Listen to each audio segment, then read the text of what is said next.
দিন 3 দিন 1 সপ্তাহ চলতে থাকে। মানুষেরা টের পেয়ে যার যার আশ্রয় গ্রহণ করে।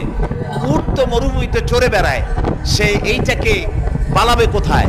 সে বাঁচবে কি করে মরুঝড়ের মধ্যে?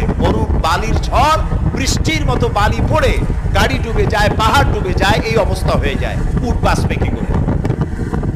আল্লাহ রাব্বুল আলামিন উটের দেহ তৈরি করার সময় এমন ব্যবস্থা করে দিলেন, উট যখন টের পায় বালুর ঝড় হবে, সঙ্গে সঙ্গে তার সামনের 2টা পাও দিয়া বালু সরায় দিয়া তার মাথার গলার অর্ধেকটা বালুর মধ্যে ঢুকায় দিয়া 5 দিন 7 দিন যেন থাকতে পারে, পানি আর অক্সিজেনের জন্য সে যেন মারা না যায়। এর জন্য আল্লাহ রাব্বুল আলামিন তার বুকের মধ্যে পানি আর অক্সিজেন রাখার ব্যবস্থা করেছেন।